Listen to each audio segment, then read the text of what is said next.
Hello, More Than Mormon podcast listeners. In this episode, we talk about Mormon temples. If you're an active member of the church, or if you consider these temples to be pretty sacred, then you might want to skip this episode, and we'll see you next week. I almost shit my pants in a session once. Okay, story Oh my god, time. I remember that. It's more than a podcast. They're more than best friends.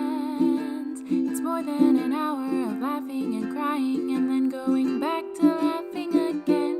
It's more than a podcast. They're more than ex-Mormon. It's the More Than Mormon podcast. Hello, and welcome back to More Than Mormon podcasts. We're your hosts. I'm Lena. And I'm Meg, and this is the first time we've done a podcast from the same space. Megan is the best, and she flew out from Wisconsin to Utah without me having any idea, and her and my husband kept this secret for almost a month exactly. Yeah, we're pretty sneaky. It was great. It's so hard to surprise me, but they freaking got it. I'm still kind of shocked that she's like next to me in human form right now. In human form. I have many forms, but human is the best. Alien form, Mormon form. Chinchilla form. Yes, she has developed a chinchilla form since being here. That's If you it. didn't recognize on our intros, I have 2 chinchillas, and she has become the chinchilla whisperer. Yeah. I'm only here for a couple of days, but every day I make sure to spend at least an hour just with the chinchillas. Becoming their friend, really. It's very true. And it's not even an exaggeration. That's actually like a generous... It's not. Like, she legitimately sits there and she sweet talks them and she puts them next to her and she sings them songs. I want them to know they're loved. I mean, they are loved by you as well, but I want them to know they're loved by this random person that's in their house for 3 days. Anyway, I'm here. So we're doing a podcast. together in the same space. Yes, and in case you didn't pick up by our hilarious little sketch, we wanted to talk about temples today, and we thought since we're together, it would be fun to react to some of the church's teachings about the temple, in particular a video, which we'll either put in here or we'll link, or you'll be able to hear it. You'll definitely be able to hear it. Yeah. So you told me that this video came out while you were a missionary and they asked you to share it with people, right? Yes, so... We have a cat. And his collar is hitting the table. Just embrace it. Just and embrace it. Love it. Yeah, so this series of videos came out while I was on my mission, and they're all really short, like a minute. This one is a minute and 36 seconds. But like, you know, a good chunk of that is the like end, like click a different video to learn. So they're all like a minute-ish. And we were encouraged, instructed by our mission to share them with people like when we were contacting. So we would like open up our iPad and ask to share a video, and there's a lot of them that I think are way better than this one. A lot of them I shared a lot, and there's like a really cute one about families, the one about the Book of Mormon. I mean, it leaves a lot out, but at least it's like pretty catchy. This one, the temple one, a companion and I had a conversation once that was like, I don't really feel comfortable sharing that one because kind of leaves a lot out, and we just never, you know, like we would just choose other ones to share. On the topic of temples, this is sort of the church's like first introduction to temples for people who are like investigating. Yeah. People who just meet missionaries, or people who have been less active for a really long time and never went to the temple like ever in their membership. So it's basically like Temples 101. Yeah, and the church made this with that in mind. So we're going to watch it and just kind of react to it, and then probably share some of our temple experiences as well. Yep. That's the plan, Stan. This video, by the way, if you want to find it on YouTube, it's called Mormon Temples. And it's from the comeuntoChrist.org YouTube channel. Don't accidentally subscribe. Oh, we did. I did that earlier. I was trying to click on something and I accidentally subscribed, so... I mean, if you want to subscribe... Oh, go ahead. But if you want the truth about the temple, we don't recommend you subscribe to this channel. I think it's really unfair that they got rid of the word, Mormon in their everyday use, but then, they changed their YouTube channel to Come Unto Christ. But this video is just called Mormon Temples to appeal to people that would be, Googling Mormon Temples. So, anyway, I guess do what you gotta do to get the clicks. If you've ever seen a Mormon temple, you probably noticed it doesn't look like other buildings. That's on purpose. So what makes it different? Well, let's go back to biblical times. Okay, pause for a second. We're gonna pause a lot. We are 16 seconds in. Temples look different because they cost billions of fucking dollars. They look different, but some of them, we were talking about this the other day, some of them are really gorgeous, and some of them are really ugly. Some of them are fucking hideous. Look up the Provo Temple. You'll know what I'm talking about. Yeah, the Chicago temple was always my temple, and it's not horrible, but it's gray. It's not even white. Have you been to the Chicago temple? I have a picture of me in front of the temple. I will post it. And they use, in the video, it's the Salt Lake temple that they're showing, but temples look totally different. From each other even, and they're so expensive, especially considering how little amount of time individual members spend in them. Mm-hmm. Very expensive. There's a lot of them in Utah. More and more every conference. They just keep announcing They just them. keep announcing them. And, the Book of Mormon attempts to illustrate the importance of letting go of your lavish things. Mm-hmm. Temple pictures the interior of the buildings are available online for the public to see. Google it. You will see that these are very lavish, extravagant. They're beautiful. They're gorgeous. Marble. They're absolute. Everything's white. And every temple is customized to the area where it is. Sometimes they all have this secret theme that's either tied to the area or it's... Let me let the kitty out. Anyway. Yeah. Cat's out. Cat's out. Cat's out. And cat's out of the bag about the Mormon church's money as well. Because temples are expensive and members are taught sometimes not to live lavishly and certainly to prioritize giving and service over investing in multi-billion-dollar properties. But the church as a whole doesn't follow that. Which is frustrating to learn because it's not at General Conference they announce all the stocks they have. Absolutely not, including pharmaceutical stocks. Remember how we talked about Prop 2 in Utah, medical marijuana?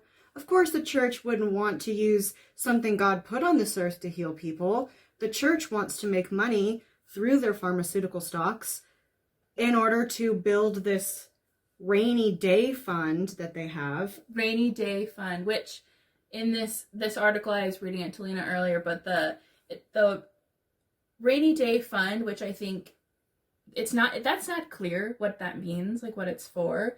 Some people think it's for if there's ever some big global crisis, maybe a pandemic or something, but the church certainly didn't dip very far into it in the pandemic that we're still in. As a matter of fact, they actually earned about $6 billion in 2020. With more than I earned. By a lot more than I earned. Just a smidge. Just a little bit more than I earned in 2020. And this article, which was pretty pivotal for me in my exit from the church because it came out in February of 2020. And at that time, I was attending BYU, Idaho, and had a decently big calling, and was super active, but I was questioning everything and was really upset with church culture. And I was trying to convince myself that the church culture isn't the church, the separation between the choices people make and what the church teaches. And certainly Jesus doesn't teach us to be discriminatory or whatever. And I had sort of convinced myself of that. And then this article came out with like the whistleblower who worked for, what is it, Ensign Peaks? Ensign Peaks. And yeah, this article came out and I was like, oh, no, the church really high up is also doing shitty things. So like, how high do you have to go to get to Jesus? Because I looked all the way up into the church and I like all the way up to the current him. prophet of the world on the earth today. And even nowhere he to be was found. Nowhere to be found. Nowhere to be found. It says, Carolyn Holmer, a church member who lives in Virginia, resolved to tithe less and give more to other charities, which is a great idea, after she heard about the money managed by Ensign Peak. A theme of the Book of Mormon, she said, is that God condemns churches that care more about wealth than feeding the poor. When I hear members of the church say, it's none of your business how wealthy we are, that to me is echoing that scripture we revere and not in a good way. And I remember reading that and being like, shit, like she's right. She's right. Mm-hmm. But yeah, the scriptures certainly, it gives this impression that like the most important thing you can do is be generous and give what you have. And certainly never implies that you should have $100 billion in a rainy day fund and not share it with the 16 million members of the church who gave you all that money. Learning about the whistleblower, I was already out. Yeah, for a while. And I had no, like, it wasn't a surprise. Like, I wasn't surprised that the church was hoarding money. And that makes sense. It, yeah, makes sense. Of course, even if like 5 million members are active or whatever, and they're all paying 10% of their income every time they get a paycheck, and then you invest it. You invest earn it on top of that. Yeah. And the temples are really just one big giant investment. Mm-hmm. And, a church that claims to serve and love everyone certainly didn't take care of their active members, at least not in my experience, because when I was diagnosed with a brain tumor and both my husband and I were laid off from our jobs, they wanted us to attend a 12-week self-reliance course in order to get any sort of help from them whatsoever. And they came over to our house unannounced, uninvited, and asked to see all of our bills, all of our receipts, and wanted to know how we were spending our money. And then they asked us, have you asked family members? Have you asked friends? Have you taken out a loan? Have you opened up credit cards? They wanted to do all of these things, check off all of these boxes before they were willing to help us pay just a portion of our rent. That's how Jesus did it. He had quite the long questionnaire before he healed anybody. And he certainly wasn't kind or generous. That's just, that's so sad. And Yep. it's extra sad because, like, it's not like you had never paid tithing. Like, you had been paying your tithing. We were paying tithing when we were making money. Yeah, exactly. So, like, the fact that you're like, hey, we've been paying tithing, like, we really need help. Is there any way we could get some of that tithing that we paid? And the fact that you had to jump through so many hoops to not even get it. And I actually flat out told him, like, look, we didn't invite you into our house. And we certainly didn't allow you in under the understanding that we would be discussing our finances and having you try and convince me to, pull out loans, open up credit cards or whatever. And I told him to fucking get out of my house. Good for you. I think that was actually around the time I stopped going to church. It probably was because when you were sick. Well, I was super sick, and it was, church was at 9:00 in the morning, and right around this time, he was in the bishopric, and his granddaughter was one of the, like, teenagers, like middle school, ninth grade, young women, young men, age range. We were teaching their Sunday school class, and this girl's grandfather was like, we haven't seen you in sacrament lately, and even though everyone loves you, and the kids rant and rave about how much they learn from you every single Sunday, and they love to see you, we think you would be better teachers and better examples for these children if you would come to sacrament. When when you weren't coming to sacrament because you were so sick that you had a tumor in your brain, so you weren't coming to sacrament meeting, but you were still showing up to fulfill your calling. Like, that's the crazy part, is you were... And Sundays were the only days we had off. Yeah, you were doing, like, the most that you could do. I was doing and everything it's never enough. I could give them. It's never enough. And then the second you ask for a little bit back, it's impossible. Yeah. So, not only is the church hoarding billions, but they're putting temples all over the world, which are essentially empty 90% of the time. And they cost millions and sometimes billions of dollars. They're just sitting there. So essentially, these empty temples are what I expect they will rely on when shit hits the fan. Because it will. Yeah. And they're a business, not a church. Yes. Yeah. Exactly. Yep. So, let's continue. 16 seconds in, they're talking about ancient temples. In the beginning, God's people have built temples. Moses had his tabernacle, a sort of traveling temple. By the way, I know I've only gone 2 seconds, but there are plenty of religions who have temples. Eastern religions and Western religions, old and new religions have temples, and we're not trying to like shit on any religion that has a temple, but we're specifically talking about the LDS Church and their temples and what they're used for and our experience with them. Because what happens in the Mormon temple is not what happened in these ancient temples. It's just not what happened. Yeah, exactly. Okay, anyway. And Solomon built a temple, one of his greatest accomplishments. During his life, Jesus Christ spent a lot of time in the temple at Jerusalem, helping, healing, and teaching. And which of those three things do we do in the temple now? Helping, healing, or teaching? Because what you learn in the temple... Nothing you don't already know, with the exception for the handshakes. Yeah, it's in this... I mean, the text from the endowment session, it's the scriptures. It's literally the creation Adam of the and world. Eve, like, and that's then, it. So, helping, healing, and teaching. So teaching, not happening. Not healing... Certainly not happening. Although... their idea of healing is taking names on pieces of paper, putting them into a beautiful white little package, and then praying over them. The specific prayer. It's called, what is it? The True Order of Prayer. And everybody gets together. Women used to veil their faces. I don't think they do it anymore. And they chant. Like, you have to stand in a special circle. It's like elbow and the hand. Yes, and it's like male, female, male, female. Mm-hmm. And they tell you if you have any harsh feelings for anybody in the room to step out of the circle. Because healing doesn't work unless it's very specific. Yes. And I am sorry for every time I put you and your husband's name on the prayer roll when I was still active. There's... I forgive you. Thank you.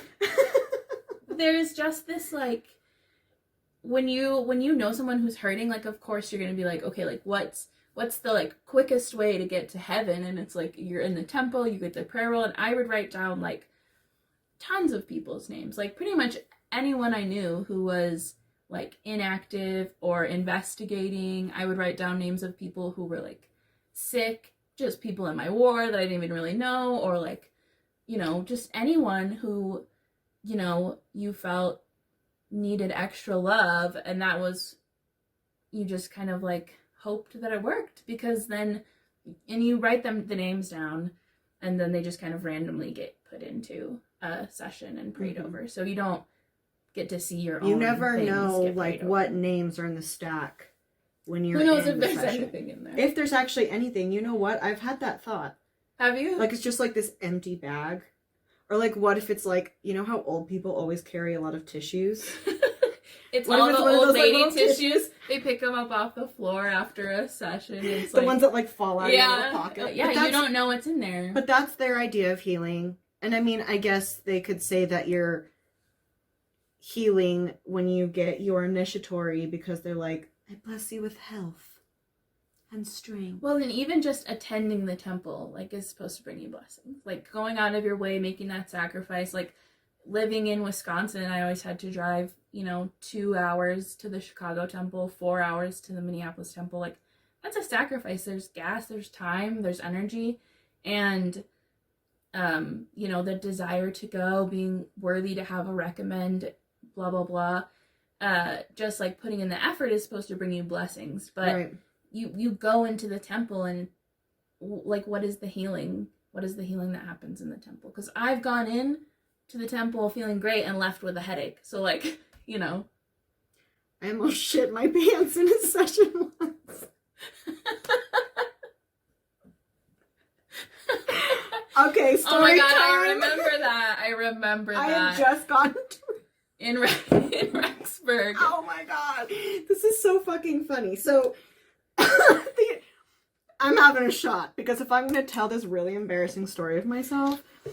It's okay. not everyone has Everyone had to have an poops. urgent poo. Okay, and also, if it's like first thing in the morning and you haven't pooped and you walk uphill and then up all these fucking stairs in the Rexburg Temple, And like, you of wait, course. you have to wait for And a then you wait. session. And... Yeah. Okay, so as you saw, all of the temple get up is a lot. So I walk from our apartment to the Rexburg Temple, which wasn't far, but it was cold and, like I said, and uphill. Uphill.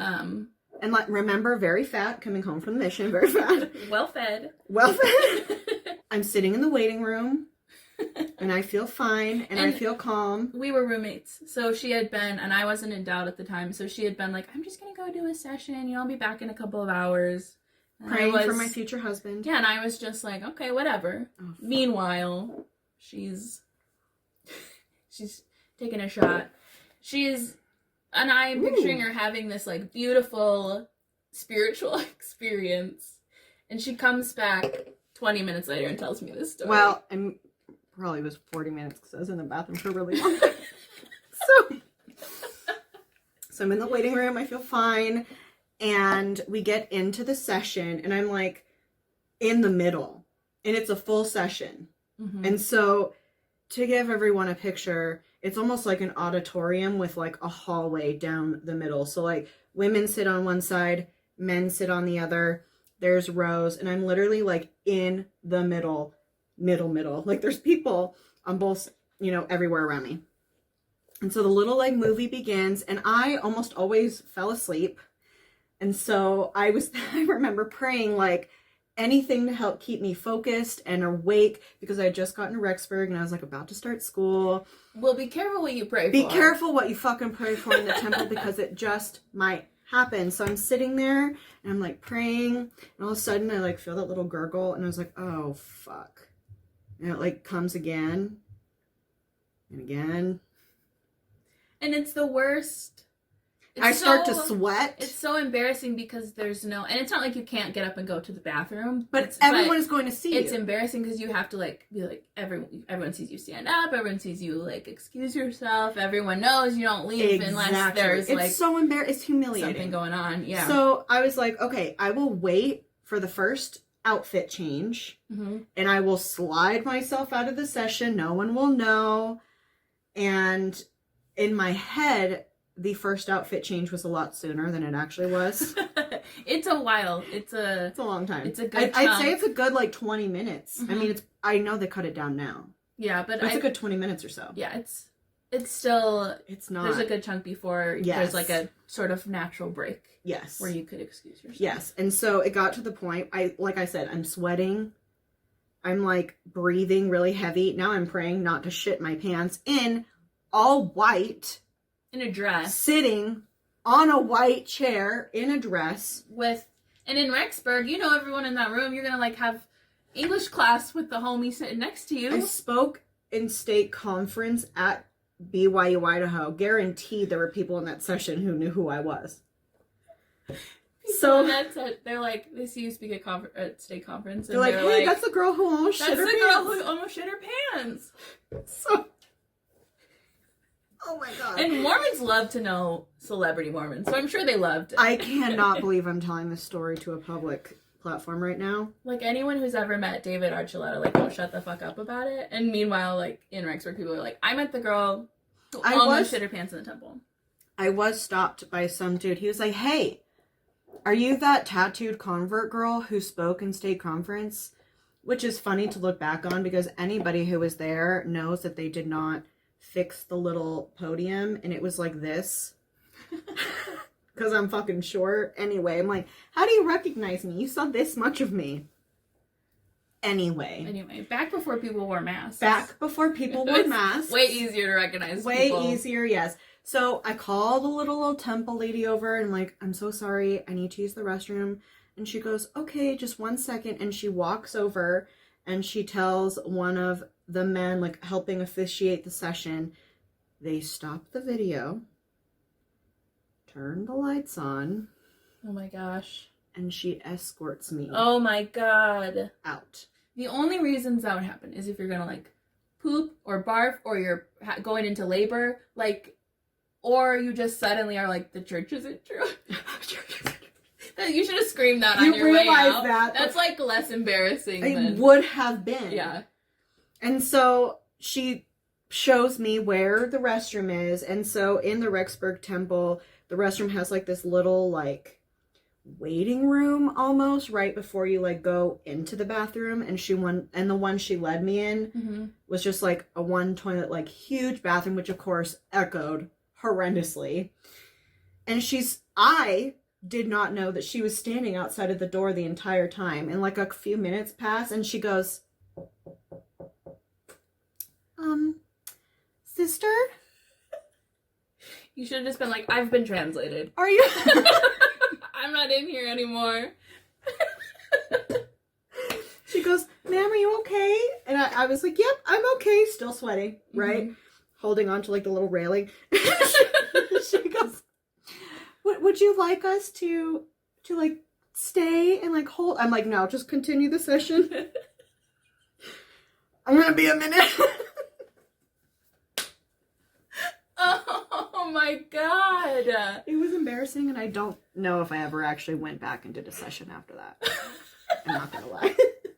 She comes back, she walks back, and it's, you know, before they changed it, endowment was like 2 hours, and then plus, like, the time to wait, whatever. And then going into the celestial room, which when I got out of the bathroom, I asked if I could go into, and they're like, you have to do an ordinance to go into the celestial room. I'm like, which is annoying because you've already been endowed. Yeah, I'm like, what are you fucking talking about? And you need healing. And so according Apparently. to this video, which we're only 33 seconds into, I could have used some priesthood healing. Yes, healing is the other thing. Healing, helping, and teaching. And helping, I don't know. The temple. I know people will, I think there must be something in going and meditating over something and getting that sort of, like, and the temple is very, like, quiet and beautiful and reverent, so I can totally see how meditation is phenomenal. It makes sense that there would be some sort of healing for some people, but I was always filled with anxiety in the temple. I was very scared of things like that happening to me, especially because I was your roommate when that happened. You come back and tell me the story, and I was like, well, I'm never going to the temple. Oops. Just make sure you poop before. I mean, even then, you never know. We're both people with slightly irritable. We had Olive Garden last night. I was fine. With Isaac, and this morning I was like, those stuffed shells. Too much cheese. Too much cheese. So then I would get in my head, I would Mostly even just be like, because my diet is coffee. I have to be careful about what I eat the day before, because I know I'm going to the temple, like, and then... It's a huge sacrifice to get ready to go. It is, especially when you have to drive so far, and, like, I get migraines, and I was always so afraid of getting a migraine in a session, and being like, do I just stay here, like, suffering, or, like, do I excuse myself and have people think I'm shitting my pants? Like, it's a lose-lose. I had so much anxiety about going to the temple, and that's just endowments, like, I can't even, we don't have time for baptisms. Gosh, there's just so much. Should we continue before we get into more pooping pants stories? Yeah. I don't have any more, thank God. That's the only one. And I didn't actually shit my pants. I made it to the She made it. On the record, on the church record, she made it. Mm-hmm. You just saw her temple stuff. It's still white. Still white. That's still what happens in temples today.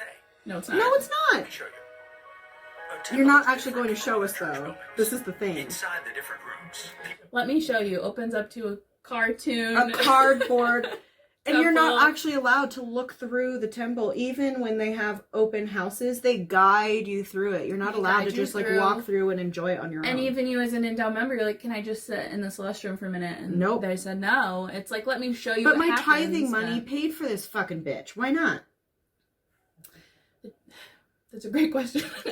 I don't know the answer. If I knew the answers, I would still be a Mormon. Yep. This is true. So they're not going to show us anything. They're not going to show us because it's sacred, not secret. They don't want to be showing people and sharing what goes on in temples because it's weird. Y'all, you saw what I came in wearing. So they're not going to show us, but they're going to show us. Make promises with God. Promises to keep his commandments. Promises to... Which you do not know what they are until you are in the temple.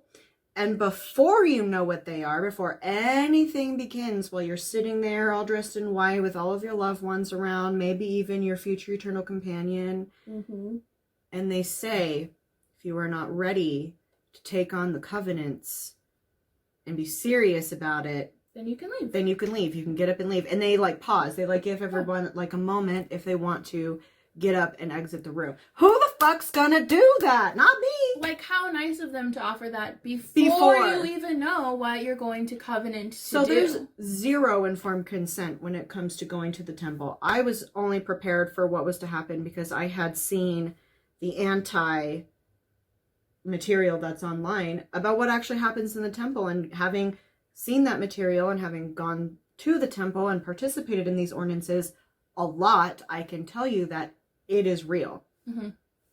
And the other thing is, if it's so sacred, and it's not secret, it's sacred, then why wouldn't God want more than 1%, if that, of his children to like see something sacred and to be able to like be inside his house? And if it were sacred, why wouldn't all these people who've watched this like anti-video, this leaked footage of what goes on in the temple, why wouldn't all those people be converted? If it's so sacred, then it should be powerful and it should be impactful, and it shouldn't be something that you only find out about when it's already happening, and you can't turn back. I don't know, you can turn back, but... Like, you can, but, I mean, honestly, think about it. Like, that's the technique, though. Like, they make such a big deal out of it. And so, by the time you finally get there, even though you have the agency to walk out, like, you really don't. Like, the consequences aren't worth getting up and leaving. Yeah, absolutely.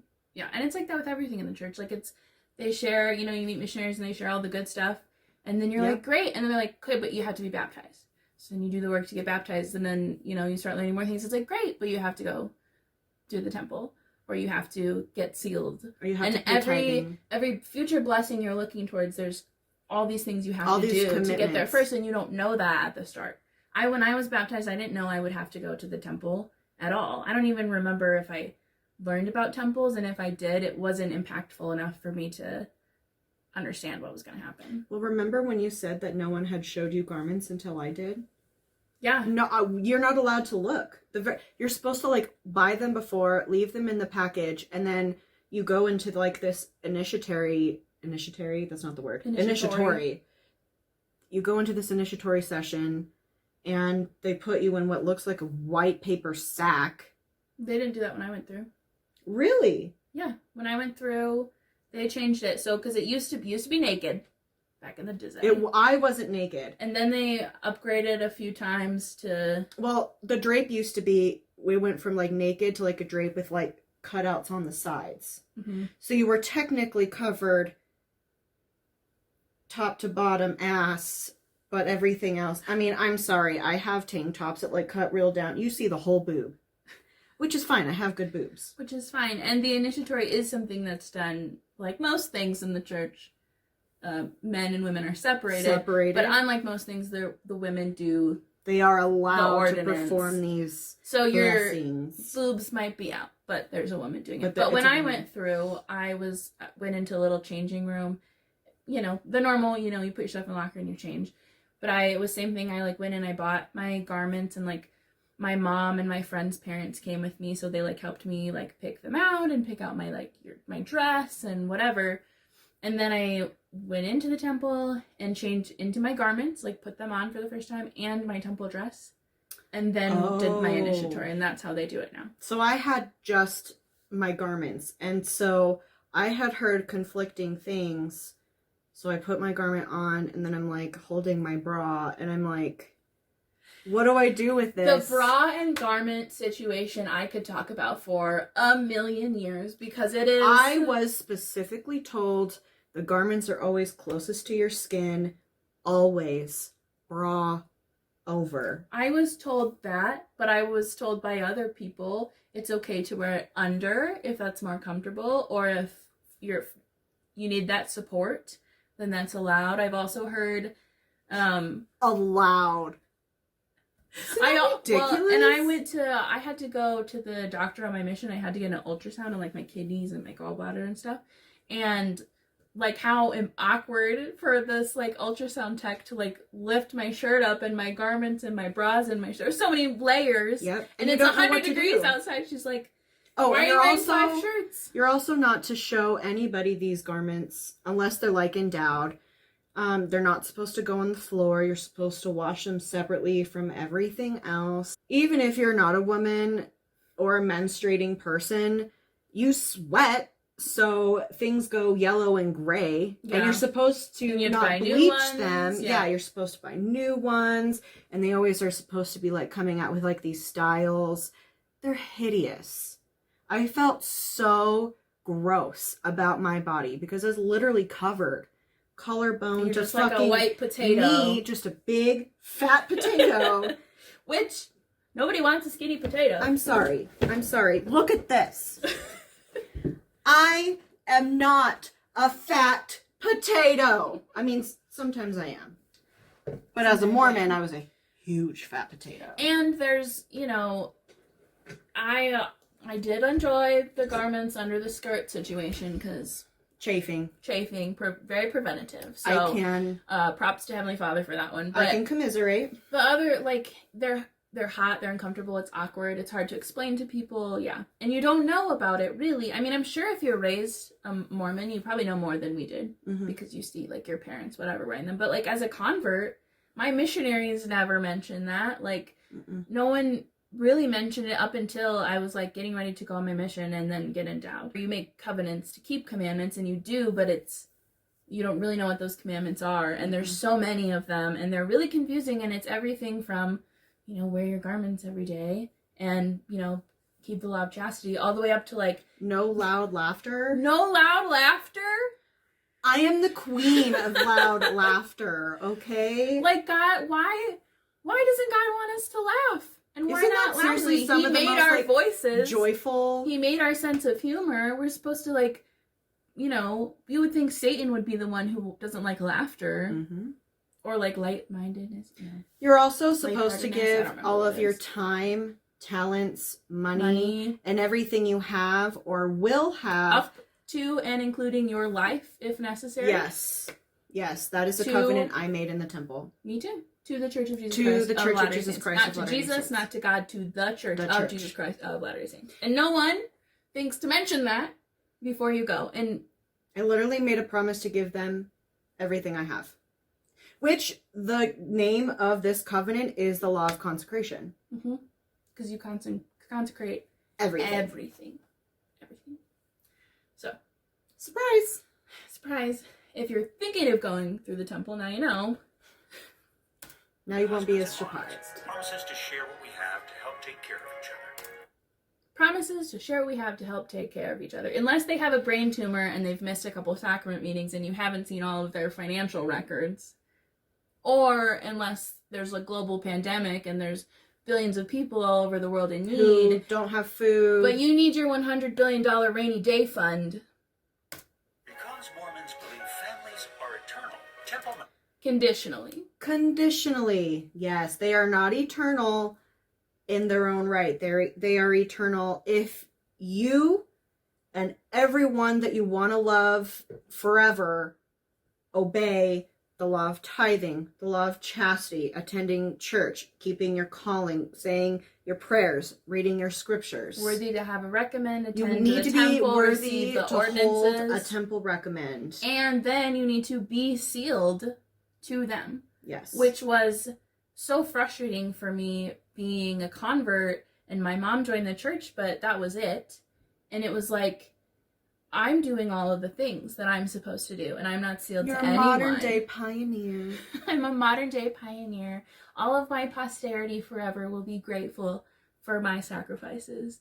But at the same time, am I going to be sealed to them forever? I don't know, because like I was doing all the things had a temple recommend, and still technically like wasn't qualifying to be with my family forever because of other people's agency, other people's ability to choose for themselves. So this video of, you know, families are eternal, it's like some families might be eternal if you make the right choices, and everyone else does too. Mm-hmm. They leave a lot of details out. Important details, because if someone really believes in what they're being told, they deserve to have all of the information before they agree to get baptized and then go in to be interviewed for a temple recommend, to go do baptisms for the first time, or to receive their endowment. They should have informed consent. They should know everything outright, and they don't, and they do that on purpose. They do that on purpose. They made this video which absolutely knowing that they were going to be gaslighting people confused about the temple. I think this is like the 4th video that comes up on YouTube when you search Mormon Temples, knowing that people would watch this and that they would hear things like, oh, commandments, I know that word. Oh, families are eternal, love that. Like, oh yeah, they look different because they are different. And temples look so pretty, so that's like really appealing. And leaving out so much damaging information. Like the fact that Black people couldn't be sealed to their families and couldn't hold the priesthood until 1978? 1978. And there's only like 30 seconds left in this video, so I don't think they're going to get to that. Nope. And I, as a missionary, never taught that. I don't even know that we I don't really talk about it at all. They had that big celebration. Do you remember when they had that? Were you active when they had that? I wasn't active, no. It was like this big celebration to celebrate the anniversary, whatever, of when they allowed policy change. Yeah. They shouldn't have celebrated. You know what they should have fucking done? They should have said, you know what? We are sorry.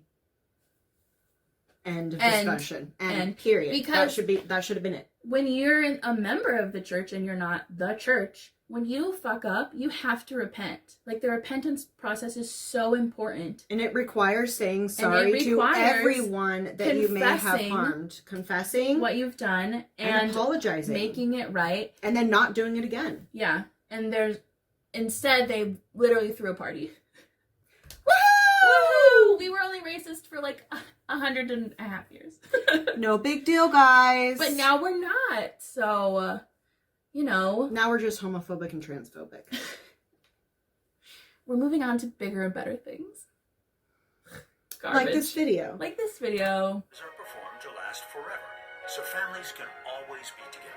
And that Conditionally. includes our ancestors too. So who can go? And that includes our ancestors too. And that's the whole other element of the temple, is you do all this shit once for yourself. Only once. And then you do it over and over and over and over again until you die, and then supposedly after you die. And there have been a lot of very convincing speculations about the temple reusing names. And eventually they're going to have to find another way to get these temple names, because people are starting to realize that they're being recycled. Hitler has been baptized a member of the Mormon Church post-mortem like 50 times without getting any permission from any Jewish ancestor. A ton of victims. A ton of Holocaust victims were baptized a member without anyone's consent. And if we are to believe that these souls and these spirits go on into the next life with their agency and, you know, their intelligence or whatever, taking their entire identity and wiping it once they die, because their identity just doesn't matter. Their heritage, their culture, it just doesn't matter. It doesn't matter. You have to fit into this ridiculous mold in order to be with the God who supposedly created you and loves you unconditionally. And you have to do it for like all of your deceased ancestors, and there's a lot of pressure. Yes. Family history Mormons are a whole other level of Mormons. They always tell you, like, don't go to the temple without a name to bring with you. Like, you have to do your ancestry. Like, they are counting on you. They're on the other side telling you, like, we're waiting to be baptized. We want to be Mormon. Or it's like, well, you never know. You never know. Like, maybe they're not waiting now, but in 500 years, and you're close to them, you know, genealogically, so you're responsible. You're responsible. Think of how many hours of people's lives they put in, not just doing temple ordinances for them, but doing like the family history, the ancestry research. And there's nothing wrong with genealogy. No, it's fantastic and really interesting. Mm-hmm. But to tell people that the reason they're doing it is because their dead loved ones won't be in heaven with them unless they do, it's a little ridiculous. It's sad. It's sad. Incredibly sad. If you're going to learn about your family history, like, please learn about those people as individuals. Yes. Please learn about their lives. Learn about, like, the genetic things that they've given to you and, like, how you fit into the universe. Taking because their of who you're names to connected the temple to. is not going to celebrate their life. No. It's just not going to. It's not what they want. It's not what they planned, as Sharpay Evans from High School Musical says. And I just gotta say, I do not understand. I don't understand it either. Bizarre. Moving on. Inside a temple.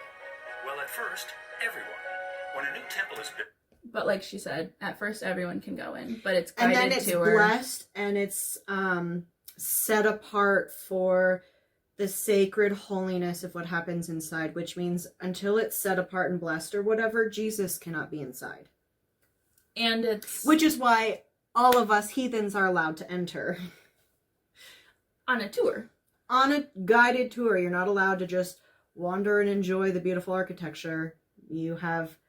And then it's closed. Yeah, and then it's closed, and you are not allowed back in without this pretty little stupid card thing. It's not even pretty. It's stupid. You could get pretty holders for it, though. If you want to have, like, a carrying case. You can have a picture of Jesus carrying the lamb. There's an open house for the public. Afterwards, it's only open to members of the church who have prepared themselves to make sacred promises with God. And what about the people who are gay, and they're living all of the other commandments, but because they're gay, they cannot go inside? And what about the people who can't afford to pay their tithing? Who, like earlier in the video, families are eternal if you can afford it. Mm-hmm. Because if you're in a position where giving 10% of your money to the church... Before taxes. Like, if you're in a position where that's difficult for you, and that was difficult for me, like, if you're in any level of poverty, or whatever your circumstances are, you don't even necessarily have to be in poverty to be like, oh, we can't afford to, like, give 10% of our money, then you can't have a temple recommend, you can't go and be sealed to your family and do all those other ordinances, and therefore you can't enter the celestial kingdom. You can't be in God's presence if you're not doing this, and this, including paying for it. So that's the catch. Like, people are like, well, you don't actually have to pay tithing. You can still be gay and be a member of our church, and that is true. But if you want to be in the highest level of the celestial kingdom, if you want an eternal family, if you want these blessings, you have to pay tithing. You cannot be gay. You cannot be gay and married. Well, you can be gay, but you can't act on it, so what's the fucking point? You can't act on it, yes. Why would you ever act on the desires that God gave you? That humans are biologically designed to have from the utero until death. Yeah. And it's any one thing because there's a whole list of For things. those of you saying that you just don't believe science, get the fuck off my YouTube about channel. homosexuality. Yes, get the fuck off my YouTube channel. And a healthy sexual lifestyle, fuck you. Get off my channel. You're not welcome here. Get educated. And then come back. Ugh, annoying. The truth is, temples aren't special because they look pretty from the outside. Instead, it's about what happens in the hearts of That's the people. literally the only thing that makes them special, is that they look pretty on the outside. The truth is, temples aren't special. That's where they should have Temples aren't special. Temples aren't Period. special. They're not. They're nothing but... There's no spiritual experience you get in a temple that you can't get from going on a hike. Absolutely. Or from laughing loudly with or your from friends. having really good sex. Or from having really good sex. Or from waking up in the morning and having a cup of coffee and meditating watching with yourself. the sunrise, doing some yoga, some meditation. Or from being fulfilled in your career or in your education or in your relationships. Or if you're just sincerely looking to grow as a human being, all of these things will come to you. It's not some sort of magic Mormon thing. It's just how it works. Yeah, exactly. When you're working on improving yourself, regardless of what building you're in, yourself will start Your improving. intuition will recognize what you need to do and where you need to go. And that's how we got where we are. And I'm incredibly happy. And my life is a billion times better than what it would have been had I have just stayed on the covenant path. Mm-hmm. The covenant path, which is literally just making and keeping covenants. Until you die. And then after that. And none of those covenants are negotiable or compromisable. It's not like you sit down with Heavenly Father and he says, okay, so like, what are you thinking you want to go for in life? I'm pretty like, sure Holland says that your religion is not like a buffet. Like, you can't pick and choose. You have to like live it all or live none of it. Team none of it. Woo! Team none of it. Team none of it. Because that's where God does his most important work. Do you notice that it's 2 women, a man, 2 women, a man? Because polygamy is still the law of heaven. Just in our scriptures, the Mormon scriptures still have polygamy written as doctrine. The prophet of the world has more than one wife. Sit on that. Yeah, and there's this kind of general acceptance that if you are a woman and you're worthy and you do all the things and you don't get married in this life, that there will be a man who is willing to accept you and take you on in the next life. And that's what you get. You go through all this shit and you get to share a husband with who knows how many other people. And you don't get to have sex or masturbate while you're on Earth. If you want, like, this beautiful polygamist husband. I choose masturbation. I'm just saying. If it's masturbation or eternal polygamy, masturbation. And I think that's it. And then they just ask you to check out Mormon.org. This video came out December 21st, 2016. So that tells you just how long ago God decided to put a little switcheroo and change his mind. Yeah. Put a little switcheroo. So fun when God just like changes his mind like that. Like, he's always keeping us on our toes. I guess he's God. His ways aren't our ways. His ways aren't our ways. He's the same yesterday, today, and forever. Except for everything. For literally everything. And even, like we were saying, like the initiatory change, the endowment has been changed multiple times. It's changed since the time, like, before and after I got endowed. And it's continuing to change. Yeah. And recently... And temples are still going on. People are still going without food and water, and this previous winter dying on the streets with empty church buildings and empty temples and $130 stockpiled across the street from the church epicenter. And, but that's their rainy day fund. They can't give it to people experiencing homelessness when it might rain. That's ridiculous. Why didn't they pull it out yesterday? It rained yesterday. That's a good point. If anybody knows. Anybody knows. Anyway, okay, we're going to link this video below so you can watch it for yourself. We'd love to hear about your thoughts. What did this video leave out? What do you think is important to know about going to the temple? And we didn't even talk about baptism. No, we didn't talk about there's like so many things. First chapter of the temple. Yeah, okay, so there's a temple part 2 coming up. So like, subscribe, follow us on Instagram. Feel free to send us an email if you want maybe like a story or something shared like anonymously. Share our video. There's a ton of people who are having questions who maybe just need something to listen to that they can relate to. So if you felt that, like it, share it, spread the word. Yeah. Every ex-member missionary. Every ex-member missionary. Until next time, guys. See you later. Bye-bye. Thanks for listening to the More Than Mormon podcast. If you made it this far, then you're definitely worthy to enter the Telestial Kingdom. Wait, is that the good one? Okay, we're recording. So coming in. Hold on a minute. You know I'm perpetually late to everything. Yeah, I know. It's Mormon Standard Time. What are you doing? What do you mean? We're gonna talk about the temple. Yeah, but they changed it. You don't have to put it over your face anymore. Oh shit. I guess I missed that. Yeah. There you go. You gonna wear that the whole time?